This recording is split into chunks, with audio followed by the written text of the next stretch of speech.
compra de propriedades. E nós não desistimos. Atrasamos o nosso plano. Ao invés de entregar os recursos no início do ano, vamos entregar só a metade deles no início do ano. Estamos apertando de todos os lados para até o final de 2016 entregar o correspondente de cada união. Nós vamos dividir o bolo entre cada união, cada território. E aí, metade agora, metade no fim do ano, a igreja poderá buscar propriedades, pensar no seu crescimento. E eu sei que uma parte desses recursos vem para Recife. E é claro que a igreja aqui em Recife vai avaliar se a prioridade neste momento é ter outra igreja em Boa Viagem, ou se nós temos que ir para o Espinheiro, se nós temos que ir para a Torre, se nós temos que ir para outros lugares aqui, que também são lugares nobres, que também vive muita gente, e nós também não temos uma igreja representativa nesses lugares. Mas é a família adventista se preocupando em crescer. Eu gosto de ver a igreja como uma família, e não como um templo aqui, um templo ali, um templo lá. Nós somos uma família, nós não somos igrejas independentes, cada um cuidando do seu pedacinho, despreocupado com o que acontece com os demais. Somos uma família, e é por isso que vai vir recursos lá da Bolívia que vão ajudar a comprar uma propriedade em Recife. É por isso que recursos que um dia saíram de Recife, como dízimos e ofertas, saíram de Recife, vão ajudar a comprar um terreno em Guayaquil, uma das maiores cidades do Equador, porque é uma família, porque todos estão preocupados com todos, todos ajudam a todos, e no final, a igreja de Deus continua crescendo. Amém. Gosto de ver a igreja como uma família, e se eu pudesse, eu sempre gosto de gastar um tempinho com isso, se eu pudesse, eu iria convidá-los para viajar comigo pela América do Sul e conhecer como é essa família em outros lugares, que não Boa Viagem, que não Recife, que não Pernambuco e que não seja o Nordeste do Brasil. Vocês sabiam, vou mencionar 3 lugares apenas, um deles já foi apresentado hoje aqui. Vocês sabiam que nós temos uma igreja na América do Sul, que está no Uruguai, que é uma igreja formada por descendentes de um povo que cumpriu uma profecia bíblica, e Ellen White fala muito sobre eles no livro Grande Conflito. Vocês sabiam disso? Quem é esse povo? Alguém tem coragem de arriscar o nome deles aí? Os valdenses. Vocês sabiam que houve um grupo de valdenses que fugiu do norte da Itália para o Uruguai e se estabeleceu numa região do Uruguai chamada Colônia, e lá eles têm colônia suíça, colônia alemã, e tem um lugarzinho pequeno chamado Colônia Valdense. O nome ainda é o mesmo daquela época. E em Colônia Valdense nós temos uma igreja adventista do 7º dia com 116 adventistas. E esses dias eu pedi para eles, eu queria saber qual é a ligação exata entre as famílias que estão aqui e as famílias dos valdenses lá do tempo em que eles foram os preservadores da palavra. E eles me mandaram, essa família aqui veio nessa época, e os ancestrais são esse, e eles vão voltando no tempo, até bater nos dias do Vale de Piemonte, daquela região onde eles morreram para defender a palavra. Nós temos aqui na América do Sul uma igreja valdense, daqueles que defenderam a verdade, para aqueles que defendem a verdade hoje, e pela graça de Deus, juntos, valdenses adventistas, nós vamos ver Cristo voltar nas nuvens dos céus. Não é bonito saber que nós somos uma família, irmãos? Há um outro lugar muito pitoresco, e que talvez alguns já foram lá, outros nunca ouviram falar. Há um arquipélago na América do Sul, lá na parte norte do continente, já no limite, no finalzinho do nosso território. Um arquipélago chamado Galápagos. Alguém já esteve em Galápagos aqui? Ninguém. Galápagos é um arquipélago que pertence ao Equador.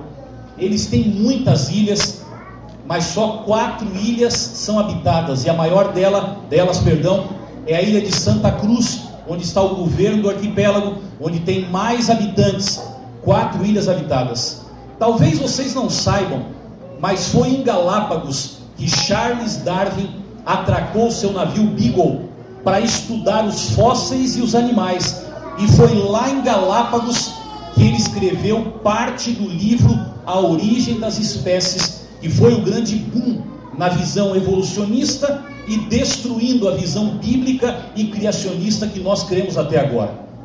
Aqui na América do Sul, nós tivemos um papel muito importante na construção do conceito da origem das espécies de Darwin, no preparo do seu estudo e no preparo do seu livro também. Esse arquipélago é muito interessante. Eu já estive ali 2 vezes, é um arquipélago de solo vulcânico, no meio do oceano, é um lugar muito pitoresco. Agora, sabem que coisa curiosa? Lá em Galápagos, 4 ilhas habitadas, nós tínhamos igreja adventista em 3 delas. E há 1 ano atrás, como os Calebes de Boa Viagem foram para Fernando de Noronha, os Calebes de Guayaquil, no Equador, foram para a última ilha que faltava. Fizeram evangelismo, batizaram pessoas, construíram um templo, e hoje nós temos igreja adventista em todas as 4 ilhas habitadas do arquipélago. E mais do que isso, nós temos igreja adventista, nós temos uma escola fundamental, nós temos um colégio de ensino médio numa comunidade de 7.000 habitantes. Colégio de ensino médio. E a nossa igreja, sabe onde ela fica? A igreja adventista no 7º dia e o colégio que está ao lado, ficam os dois na avenida principal da ilha de Santa Cruz de Galápagos. Qualquer pessoa, para chegar no Instituto Charles Darwin, que é o instituto que até hoje estuda as tartarugas gigantes, as iguanas, e você pode ver várias delas por lá, para chegar no Instituto Charles Darwin, tem que passar na frente da igreja adventista do 7º dia. E sabe o que é que o povo fez? Tem um muro bem alto do lado da igreja, eles pintaram no muro em inglês e em espanhol: no princípio criou Deus os céus e a terra. Gênesis 1:1, está lá. Não sei o quanto impacto isso pode causar, mas lá na terra do evolucionismo, o Senhor plantou a bandeira da verdade. Essa é a nossa família. Hoje vocês viram aqui, quem estava na escola sabatina aqui em cima, não sei se passou lá nos jovens ou em alguma outra classe, o vídeo da carta missionária, do informativo mundial, e falava de uma igreja que é uma das mais pitorescas que nós temos na América do Sul, a igreja do presídio de Itacumbu, em Assunción, capital do Paraguai. Eu estive lá na inauguração dessa igreja. É a única igreja adventista construída dentro de uma penitenciária. Não é numa sala da penitenciária, não é num galpãozinho que nos deram. O governo falou: olha, esse pedaço aqui do terreno da prisão é de vocês, podem fazer a igreja. E eles reuniram dinheiro e fizeram uma igreja de 4 andares dentro da penitenciária. É o maior prédio de todo o complexo penitenciário. Presídio de Itacumbu, 2.000 presos. Você entra, eles carimbam sua mão, você tem que entrar meio de cabeça baixa, aquele povo xinga, fala palavrão. É como quase todo lugar onde tem presídio, um ambiente muito pesado. E a igreja fica no final da propriedade, depois que passa o pátio onde eles tomam sol. Agora, gente, é uma coisa incrível. Piso térreo, tem um refeitório, tem uma biblioteca, os livros de Ellen White estão lá, lição de escola sabatina, está todo o material lá. E tem um lugar onde os presos aprendem algum ofício para que eles tentem ser reintegrados à sociedade depois. O primeiro andar é o que eles chamam de pavilhão da esperança. É a melhor parte do presídio. Todos os presos que têm bom comportamento, se tiver vaga, eles tiram lá da penitenciária e põem para morar no pavilhão da esperança. 150 camas.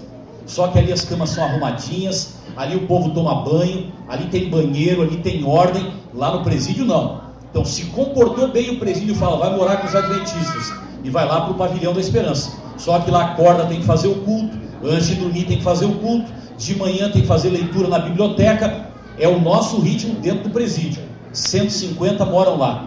Terceiro andar é a igreja. Até ar-condicionado eles colocaram na igreja. Um batistério de vidro, assim, que no fundo você vê a cidade de Assunción, ali no Paraguai. E no 4º andar, eles têm uma área de convívio social para as famílias que vêm visitar os presos que moram ali no pavilhão Esperança. Tem lugar para brincar, tem uma televisão, tem alguns quartos de visita íntima, porque são casais, que a esposa vem visitar o seu marido. Há toda uma estrutura para recebê-los ali.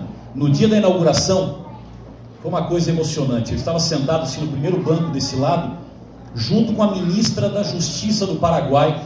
Do outro lado estava o diretor do sistema penal do país, que aquilo ali era uma novidade para eles. Nunca inauguraram uma igreja construída dentro de um presídio. Todos assentados, aí foi feito o programa, cada um de nós falou um pouquinho, e no momento, o pastor Carlos Parra, que era pastor lá até o final do ano de 2015, ele subiu e disse: irmãos, eu quero mostrar para vocês o maior milagre de Deus hoje. Eu vou convidar para cantar aqui o coral dos presos adventistas da penitenciária de Itacundu. Vocês ganharam deles, mas eles também fizeram bonito. Gente, aquele grupo de senhores maltratados pela vida, a maior parte é a gente de meia idade, arrumaram uma camisa branca para cada um. Penso que o povo da igreja reuniu as camisas, pegaram gravata de todo mundo que podia e colocaram deles, são todo mundo de gravata, e da cintura para baixo era com a roupa que eles tinham calça jeans, chinelo, sapato, mas da cintura para cima, todo mundo bonitinho, de cabelo penteado. E eles foram lá, alguém tocou num pianinho daqueles tecladinhos, e o pastor mesmo era o maestro, e eles começaram a cantar um medley, uma mistura de várias músicas. E eu fiquei impressionado quando eles chegaram numa das músicas do medley, que todos nós conhecemos muito bem, e eles cantavam meio desafinados, mas com força: estou seguindo a Jesus Cristo, deste caminho eu não desisto, estou seguindo a Jesus Cristo, atrás não volto nunca mais. E vocês lembram, se me deixarem os pais e amigos, etc. E eu sentado do lado da ministra da Justiça, ela tirou os óculos que ela possuía, colocou óculos de sol, óculos escuros, e eu vi o quanto ela chorava, maquiagem borrando aqui, e ela secava, e ela dizia: que coisa incrível.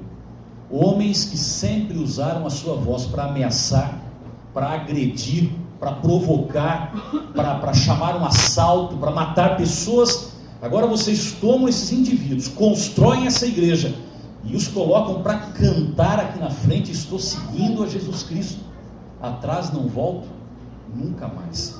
Ali começou uma relação da igreja com o governo paraguaio, e o pedido para que a igreja comece a expandir esse trabalho para outros presídios do país, porque todo pedaço onde está a nossa igreja, o comportamento, a vida, a realidade dos presos é totalmente diferente. Essa é a família adventista. Você sabia que você tem irmãos presos no Paraguai? E lá tem uma igreja. É bonito ver a igreja como uma família. E eu nessa manhã trago o abraço da família adventista na América do Sul a todos vocês. São 2.400.000 irmãos, 26 mil igrejas e grupos como essa aqui de Boa Viagem. Tem mais 26 mil igual a essa aqui, maiores ou iguais, maiores ou menores. 4.508 pastores trabalham para cuidar dessas igrejas em todos esses lugares. Essas igrejas falam português, em outros lugares falam espanhol, em outras falam quechua, aimara, guarani, romanê, mas em todos esses lugares a mensagem de esperança está sendo pregada pela família de Deus. Vamos abrir a Bíblia agora, Lucas capítulo 1, por favor abra a sua Bíblia. Eu queria dar uma breve, gastar um pouquinho de tempo com a Bíblia e depois deixar um vídeo com vocês.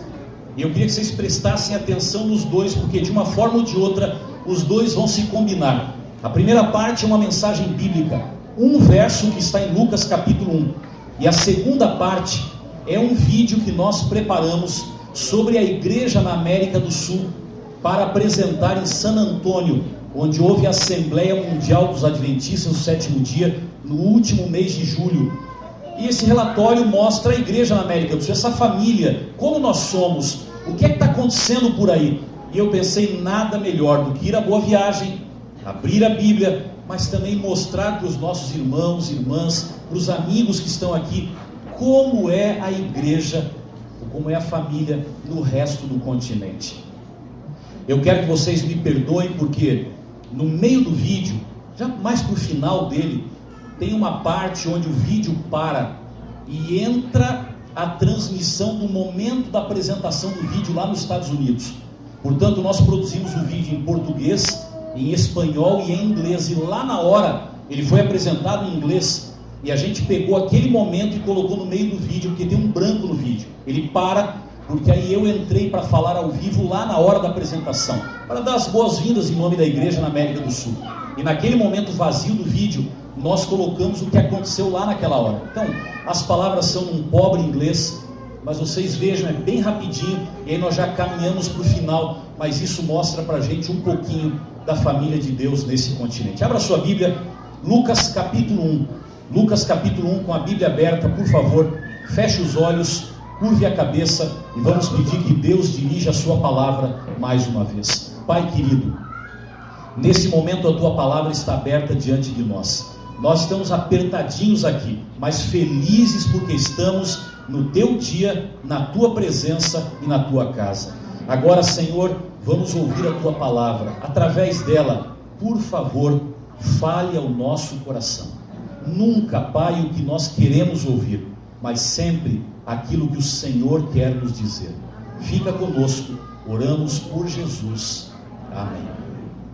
Eu vou confessar uma coisa a vocês. Eu gosto quando ando por aí, quando viajo, quando vejo algum programa de televisão, quando vou para a internet, eu gosto e me chama a atenção ver pessoas apaixonadas. Não apaixonadas em termos de amor, mas gente comprometida. Gente que acredita tanto em alguma coisa que é capaz de fazer qualquer sacrifício para defender aquilo que acredita. Gente que é capaz de ir aos extremos para defender a causa que acredita. Eu olho, por exemplo, sei que eles estão fazendo o que é errado, mas eu olho para a convicção desse povo. Olho para o que acontece entre judeus e palestinos, entre Israel e a autoridade palestina. Aqueles dois vivem em batalha o tempo inteiro. Estão errados, porque um diálogo não pode resolver essa questão. Por outro lado, eles acreditam tanto, cada um deles, no lado que defende, na sua própria terra, na sua própria visão de mundo, que eles são capazes de dar a própria vida para defender aquilo que eles acreditam. Há palestinos, e vocês veem isso toda hora, que se enchem de bombas no corpo e atravessam de alguma forma do lado palestino para o lado de Israel e vão ali a Tel Aviv ou a Belém ou algum outro lugar e simplesmente numa área pública se explodem e matam dezenas de pessoas judias. Mas antes disso eles mesmos tiveram que morrer pela causa que eles acreditam. Repito, a causa está errada, a atitude está errada, mas me chama a atenção o comprometimento deles com aquilo que acreditam.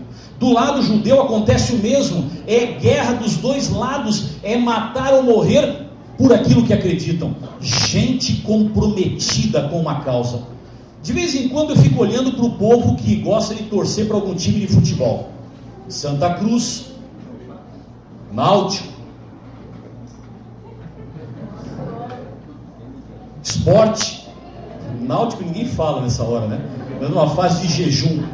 Mas vocês já notaram, cada um de vocês aí, ou tem alguma preferência?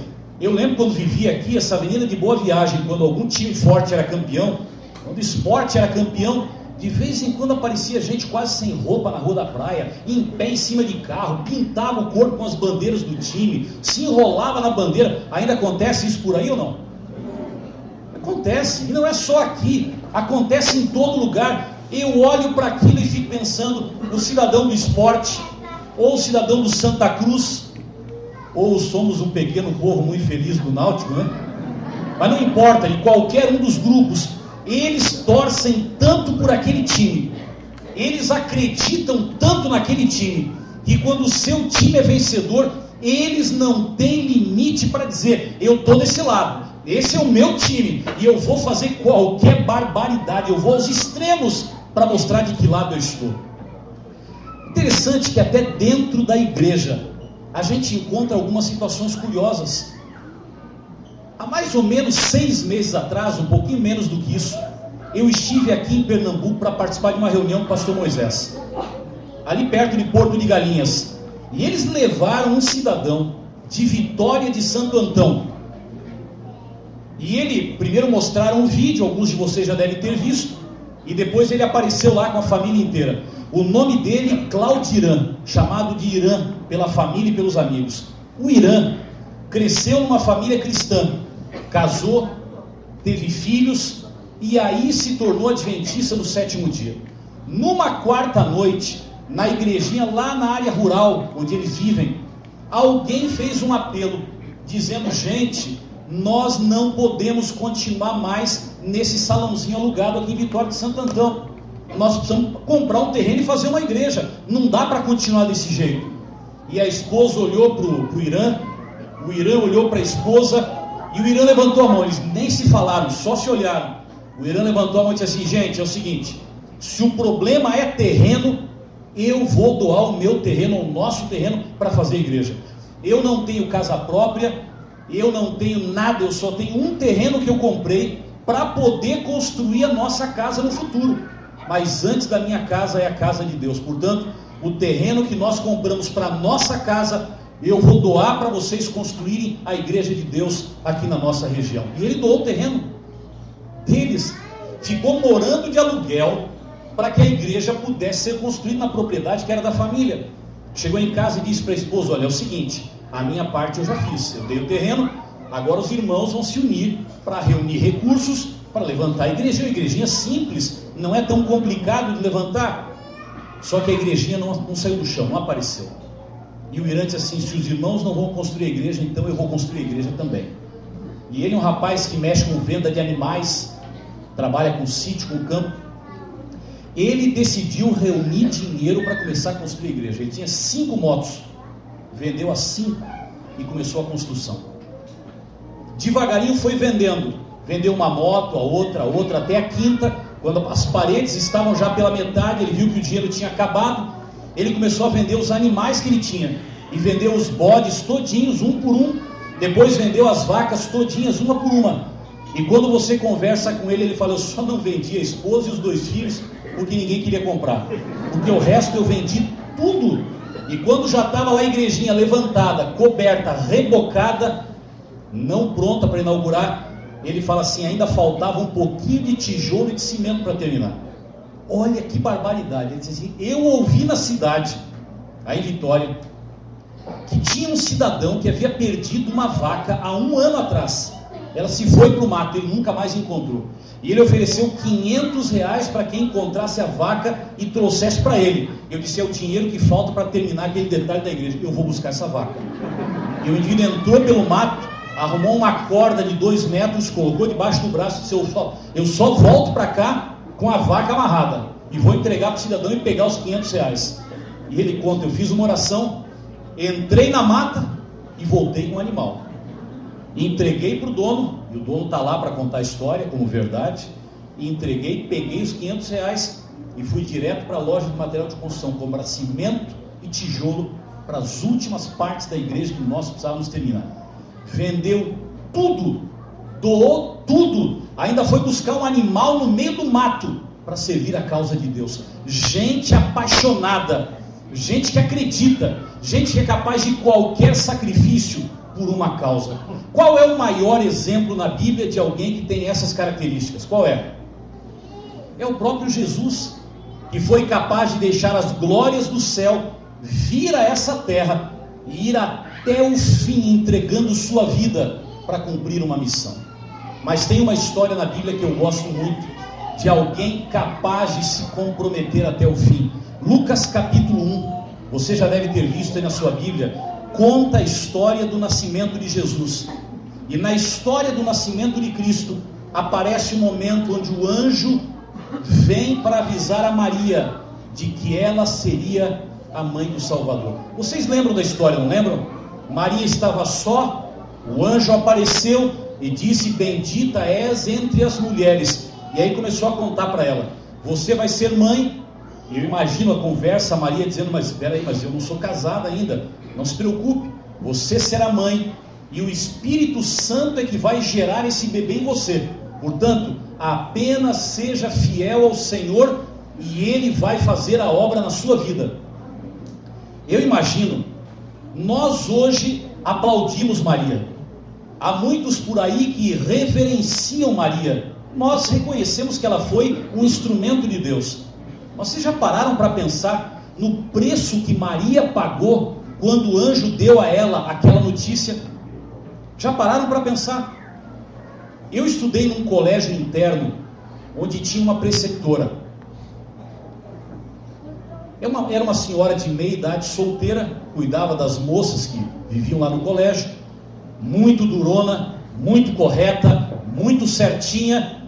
E um dia, tão durona que ela era, apareceu grávida na escola. Era solteira, naturalmente todo mundo entendeu que tinha alguma coisa fora do convencional acontecendo por ali. Ela era quem cuidava das meninas para se manterem dentro dos planos de Deus. A direção da escola chamou para conversar, porque as coisas não estavam como deveriam. Ela já não era uma referência para a filosofia adventista ou da escola para suas alunas. O diretor da escola e alguns mais chamaram para conversar e começaram a dialogar, explicar, etc. E no momento, alguém disse para ela: olha, como você está grávida agora, você tem que fazer plano de se casar com o pai da criança e constituir uma família, para que esse bebê tenha um lar, para que cresça junto, dentro de uma família. Agora, quem é o pai da criança? E aí veio a resposta, assim, do nada. Ela olhou para ele e disse: a criança não tem pai. Como não tem pai? Não, ela é fruto do Espírito Santo. Aí quando ela falou aquilo, a criança é fruto do Espírito Santo, o que eles fizeram lá é o mesmo que vários fizeram, começaram a rir. Você acha que a gente vai acreditar nessa história? Você está brincando conosco. Fala logo a verdade. Alguém até disse para ela assim: dá para você me dar o endereço do Espírito Santo, que a gente quer conversar com ele? Porque ninguém vai acreditar na história que você está contando. Agora, se nos dias de hoje ninguém acredita que uma mulher pode aparecer grávida porque o Espírito Santo a engravidou, muito mais naquela época, onde o mundo era muito mais conservador nessas questões. E quando Maria apareceu grávida, a Bíblia diz que até José, o seu noivo, para quem ela já estava comprometida, tentou fazer o quê? Me ajudem. Tentou fugir escondido, de vergonha, de preocupação. Eu imagino Maria chegando para José, isso agora é apenas uma imaginação, mas eu imagino Maria chegando para José dizendo: José, eu tenho notícia para dar para você. Pois não, Maria, pode falar. Não, mas não é muito fácil não. Senta aí que eu quero lhe contar. Não, Maria, você demora demais para falar. Fala logo o que é. Não posso falar. Se falar, você não vai sentar, você vai cair. Então senta para me ouvir. José sentou e Maria disse: está preparado? Pô, Maria, fala logo. Estou grávida. Quê? Você está o quê, Maria? Estou grávida, eu falei para você. Como que você está grávida, Maria? Se só você e eu sabemos como é que nós temos levado o nosso relacionamento sério, dentro dos princípios de Deus. Como você está grávida? Você fez os testes todos? Você tem certeza que é verdade? Maria, que isso, Maria? Estou grávida, José. E quer saber do pior? A criança não tem pai. Bom, claro, eu não sou pai dela. Quem é o pai, Maria? Como não tem pai? Não tem pai, José. É o seguinte, deixa eu contar para você. Uma noite eu fui deitar na minha cama, e quando eu já estava quase para dormir, apareceu um anjo no meu quarto.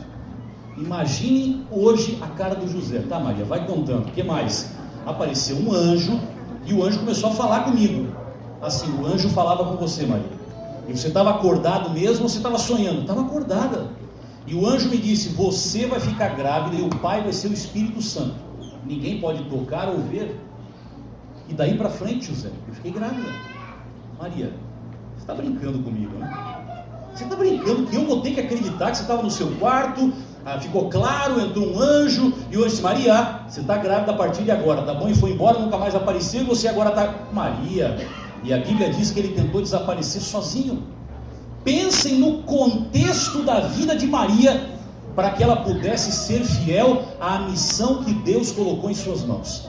Agora vejam a resposta dela, depois do diálogo com o anjo, depois de entender um pouco tudo aquilo que significaria essa decisão. Lucas capítulo 1, verso 38. Olhem que coisa tremenda. Então disse Maria: aqui está a serva do Senhor. O que diz aí na sua Bíblia? Que se cumpra em mim conforme a tua palavra. O anjo se ausentou dela. Quando o anjo veio para lhe dar a notícia, Maria simplesmente disse: eu sei que vai ser complicado, eu sei que eu vou ter que comprometer muita coisa, mas a minha vida está à disposição da causa do Senhor. Vocês já pararam para pensar em todo o desdobramento? Maria colocou em risco seus amigos, porque ninguém queria ficar perto de alguém com uma imagem duvidosa. Maria comprometeu a sua própria imagem, porque o que é que iriam começar a falar de uma menina como Maria, tão correta, tão fiel e que agora apareceu nessa condição? Maria comprometeu o seu casamento, porque José poderia dizer: não quero mais você, eu não acredito nessa história, eu fui traído. Maria comprometeu a sua cerimônia de casamento.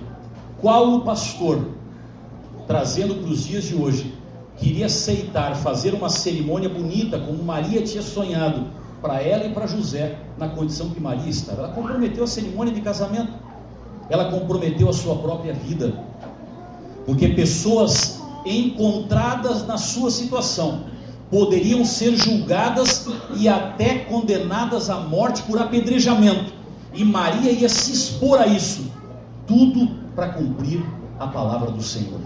Maria, para mim, é o exemplo de alguém comprometido com uma causa. E a minha pergunta para você hoje: você está disposto, você está disposta a fazer qualquer sacrifício para permanecer fiel e para defender a causa que um dia o Senhor colocou em suas mãos? Até onde você é capaz de ir? Até onde você é capaz de defender? Até onde você é capaz de assumir? Até onde você é capaz de perder? Até onde você é capaz de se comprometer? Até onde você é capaz de ir para permanecer fiel ao Senhor e para honrar a missão que um dia Ele colocou nas suas e nas nossas mãos? Sabe, eu fico pensando, há muita gente por aí defendendo causas que estão totalmente erradas. Há outros defendendo causas que são vazias, que não merecem nenhum sacrifício, mas eles estão dando a vida deles por essa causa, ou por estas causas.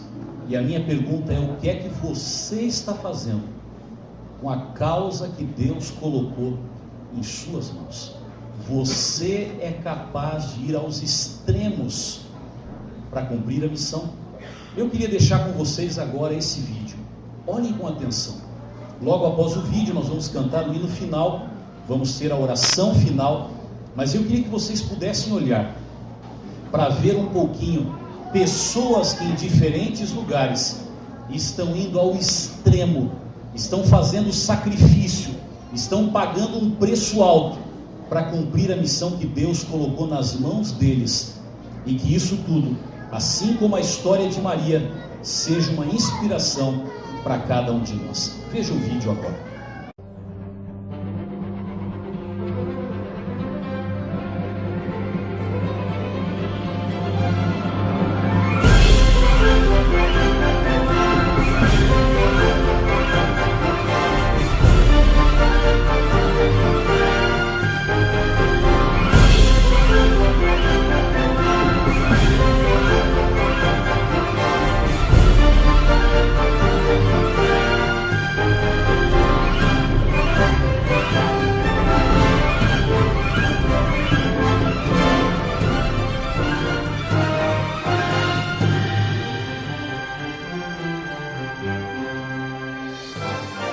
Você sonha com o céu? E se eu te dissesse que algumas pessoas praticamente já vivem o céu, aqui e agora?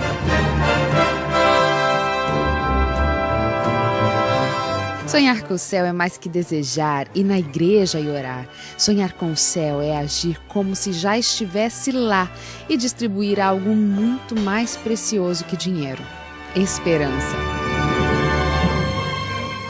Venha para a América do Sul, venha agora conhecer pessoas que semeiam esperança e vão ao extremo para salvar.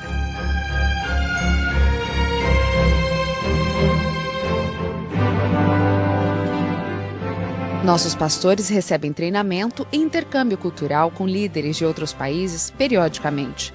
Num projeto intenso de discipulado, incentivamos a comunhão com Deus, o relacionamento e a missão na prática. 3 pilares simples, mas fundamentais para seguir o trabalho em todas as áreas. Nos hospitais e clínicas, o amor é sentido por quem muitas vezes está no extremo da vida. Atendemos quem vem até nós, mas vamos atrás de quem não pode vir, nos lugares mais ermos do nosso território.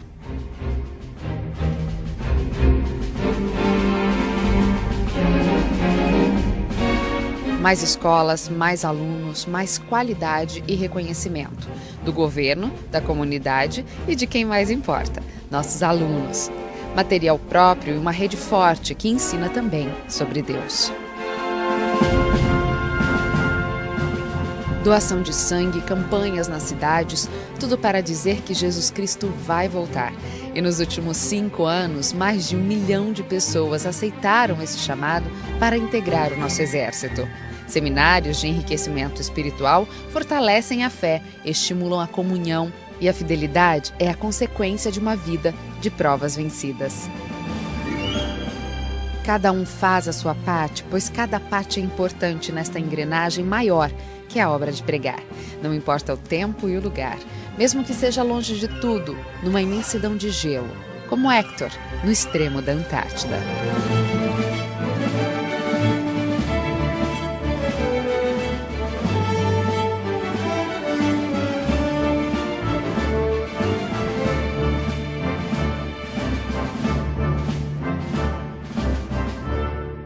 Sargento do Exército Argentino e destacado para um dos pontos mais isolados do planeta.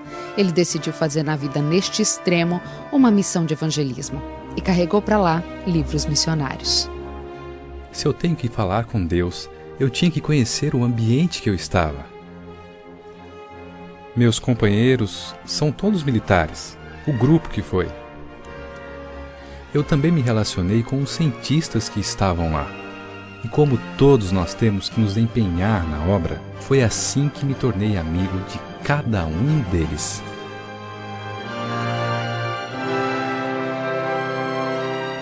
Esse missionário fincou a bandeira do Evangelho onde raramente a mensagem chega.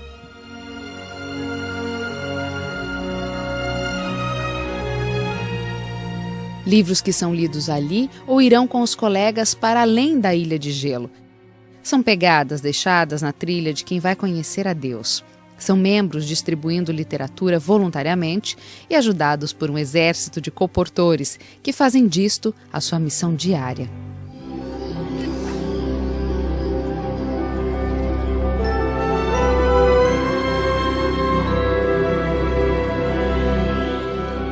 São Paulo, uma das maiores metrópoles do mundo. Entre tantas vidas, uma especial, a do Roberto. Ele ganhou um DVD sobre profecias e abraçou a mensagem adventista, se tornando um missionário virtual, que já estudou a Bíblia com mais de 2.000 pessoas. Nessa cidade de extremos, onde mais de 20 milhões de pessoas não têm tempo para nada, Deus se faz presente e através de um clique, a pessoa pode ter sua vida transformada. Este é também um trabalho que a rede de comunicação da Igreja na América do Sul abraçou em todas as dimensões.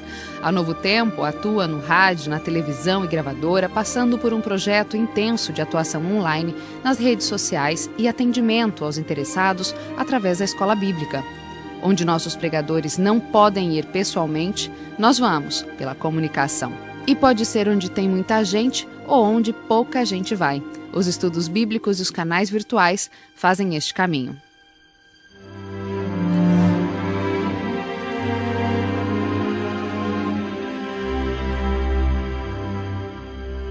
Aqui, a Rádio Novo Tempo leva a mensagem numa das ilhas mais isoladas do mundo, a 3.700 quilômetros da costa chilena. E o sinal chegou através dos Desbravadores, uma nação de juvenis apaixonados por uma missão.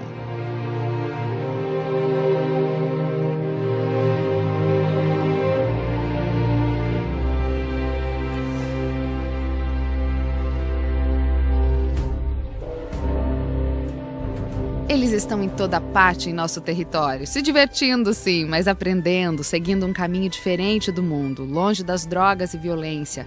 Guiamos nossos desbravadores junto à natureza, cultivando amor ao próximo, servindo a Deus.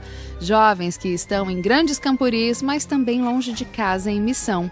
De uma ilha a outra, saímos agora da Ilha de Páscoa para Galápagos, onde só uma das ilhas habitadas não tinha presença adventista. Não tinha, pois agora os jovens tomaram conta do território. Missão Caleb para um mês de férias, um ano em missão, longe de casa, servindo desde cedo.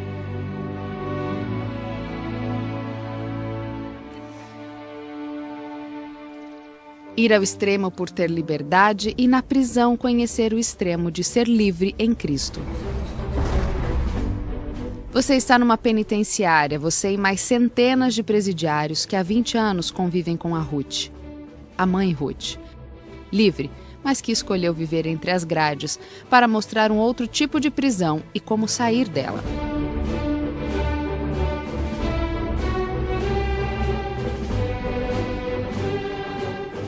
A sua vida é tomada por ensinar os presidiários no sul do Brasil, cuidar das suas famílias e trazer paz e libertação, mesmo para quem vai continuar aqui por muitos anos.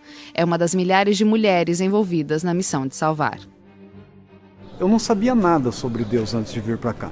Eu me considero uma pessoa livre, mesmo estando preso, porque eu sei que a prisão aprisiona o meu físico, mas o meu lado espiritual ele está livre em Jesus Cristo.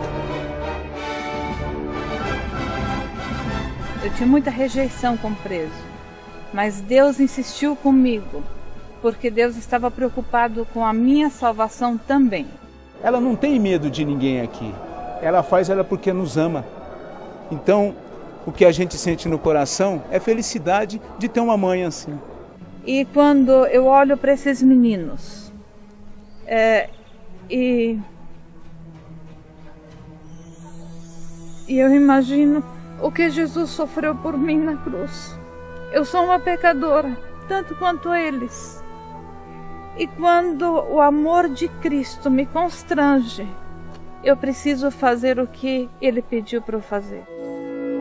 Eu sempre tenho pedido a Deus para que os meus braços sejam os braços de Cristo a hora que eu for abraçar os meninos e que eu beije com o beijo de Jesus, para que eles sintam Jesus bem próximo deles, que eles possam ter o desejo de alcançar o céu, o desejo de ir ao céu.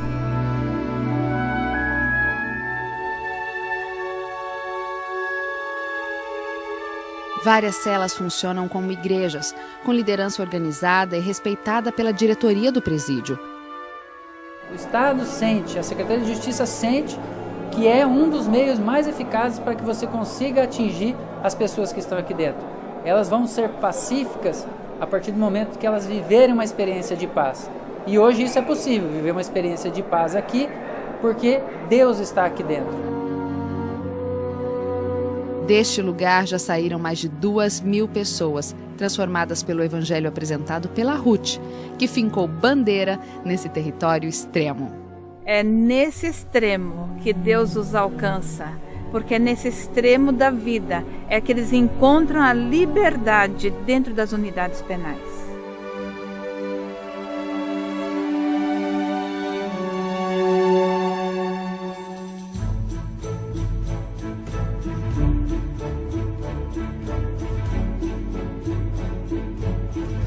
Focadas na pregação do Evangelho por meio da alimentação saudável, nossas instituições buscam, antes de tudo, levar saúde para os consumidores.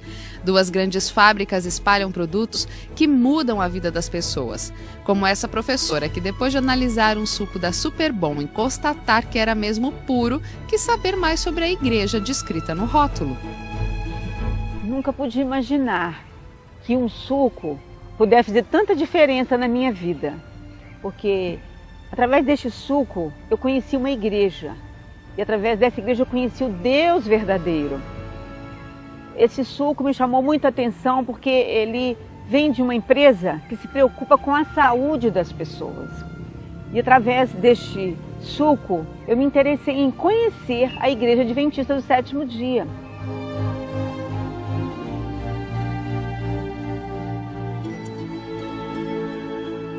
E se enxergar o rótulo fez toda a diferença, com o Jorge, a missão é no outro extremo.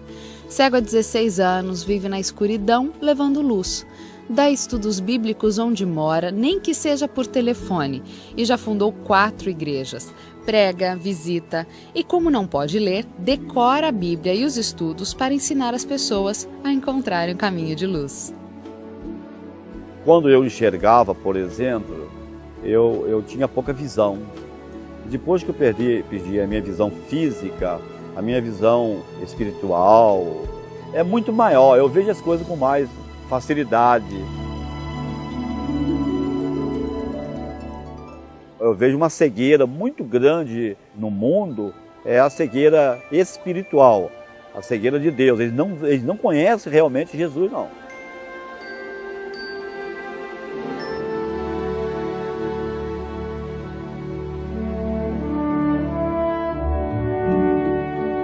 Gente que influencia gente, centros de influência nas grandes cidades, pontos de encontro para pessoas que querem ouvir de esperança, mas não entrariam numa igreja convencional. É o nosso primeiro atrativo em grandes cidades, em grandes centros econômicos e secularizados. Dos grandes centros para os pequenos grupos, um estilo de vida diferenciado que agrega pessoas, aprofunda a intimidade e amizade, promovendo o companheirismo e ampliando o evangelismo. E falando em motivação para o evangelismo, Ezequiel é uma. Ele ouviu na escola o projeto de distribuir livros missionários e se encantou com a ideia de participar. Simples, com poucos recursos, falou para a mãe que queria comprar ao menos uma caixa com 110 livros.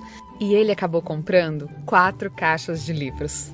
Para conseguir o dinheiro, ele lavou banheiros, vendeu artesanatos com os pais, gelatina na rua, pediu dinheiro de presente aos parentes e cada centavo que juntava tinha destino certo, o seu cofrinho.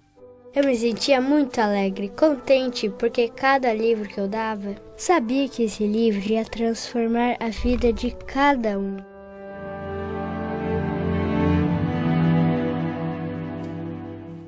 Em cada casa um pregador, em cada cidade uma igreja, mais em cada bairro uma congregação, como já aconteceu em Manaus, a primeira cidade da América do Sul a ter uma igreja adventista em cada um dos seus bairros. Mas Cristo vai voltar para todos os seus filhos. Por isso, a divisão sul-americana enviou e mantém 28 missionários para servir em outros países fora de nossas divisas, num esforço conjunto para ampliar a pregação do Evangelho. Missionários fora de seu país, missionários em sua vizinhança, missionários atrás das grades, missionários onde quer que estejam, essas pessoas já veem o céu, já vivem o céu. Jesus foi ao extremo dele para me alcançar.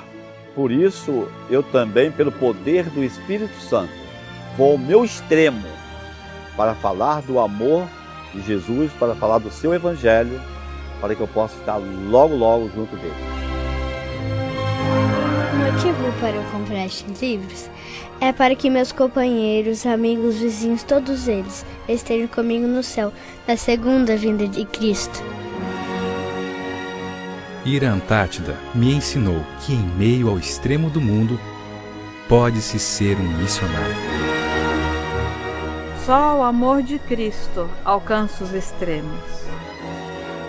Vivemos num mundo de pecado ainda, mas vivemos sonhando com o céu, olhando para aquele que foi ao extremo da morte para nos dar a vida. E na América do Sul, damos a vida ao extremo para abraçar o Pai. Estamos indo para o céu. Trabalhando hoje, de olho no amanhã, cumprindo a missão de levar o Evangelho a todo povo, língua e nação.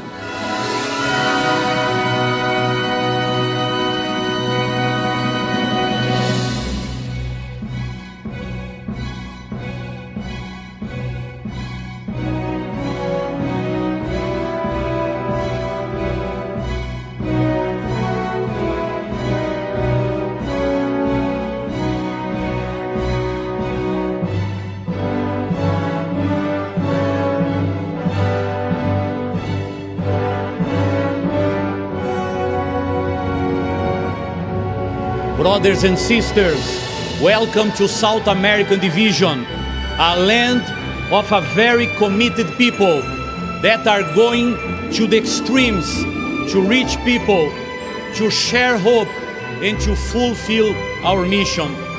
You can see our people here.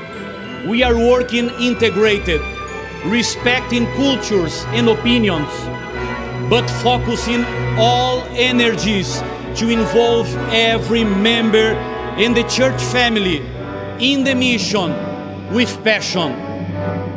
The mission integrates people. The missions give lives to the church. The mission empowers people's faith. The mission motivates church. This is the reason why we have a very dynamic church, living with their feet on earth, but with their eyes in heaven, working with shine eyes and fire in the heart.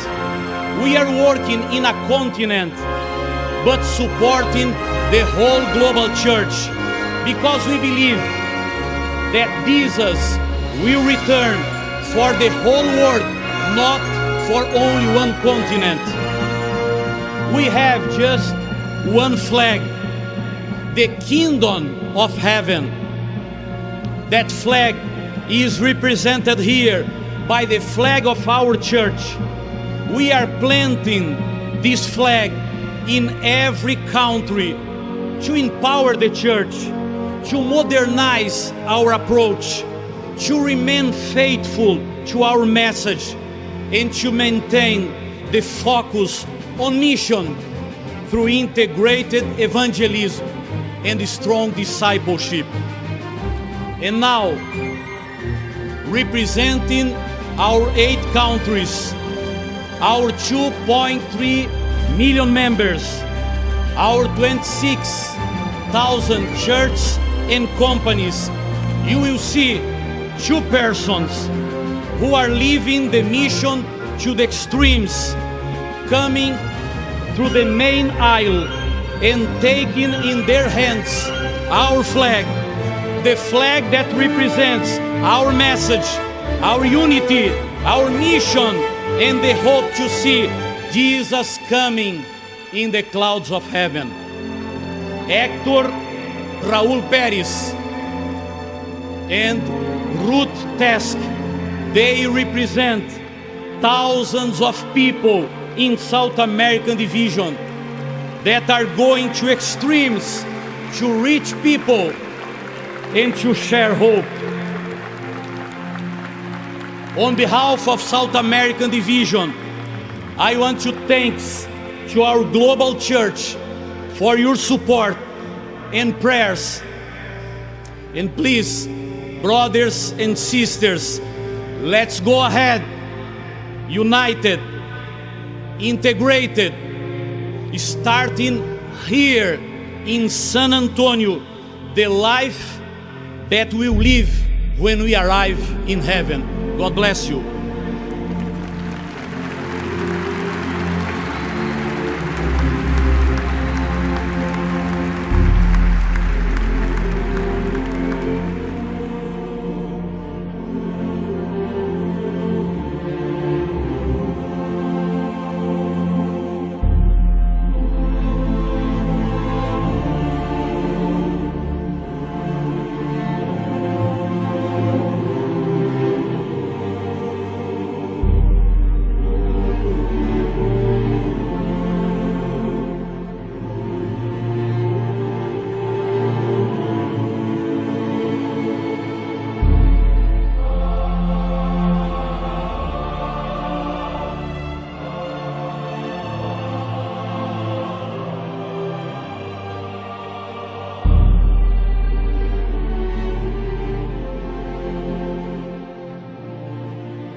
Ao olhar a esperança estampada em cada uma dessas pessoas, o que você vê? Nós vemos o céu. Nós vemos que não existem departamentos, instituições, metas ou repartições. É só uma igreja, indo ao extremo, unindo forças, fazendo discípulos, convidando irmãos, formando batalhões, marchando para a Terra Santa, nossa promessa, nossa esperança, nossa razão de sonhar e trabalhar todos os dias. Pode ser produzindo alimentos saudáveis, pregando pela saúde, pode ser orando e tratando os nossos pacientes, ou ensinando os nossos alunos, pode ser imprimindo literatura que salva, batendo de porta em porta, oferecendo um sorriso, um consolo para a alma. Também é pelas ondas do rádio, do sinal da TV ou pelos bits da internet. A mensagem é absorvida em comunhão silenciosa e falada de um a um, para jovens e para velhos, na multidão, no isolamento gelado, na liberdade, atrás das grades, onde nos derem espaço, onde abrirmos caminho, levando uma bandeira, representando uma pátria, certos de que não demora, e ele vem. Vem ao extremo do pecado para nos cobrir com o extremo da glória. Temos esperança. Sim, ele virá. Breve virá. Rejoice and sing. Rejoice and sing. 'Cause my Redeemer will come again. Rejoice and sing. Rejoice and sing.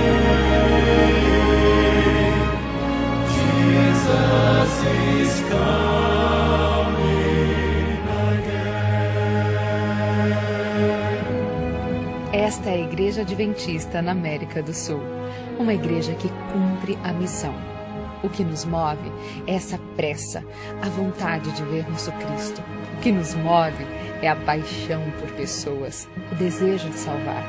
O que nos move é a certeza de que Ele logo vai voltar. Lift up the trumpet and loud let it ring. Jesus is coming again. Cheer up, ye pilgrims, be joyful and sing.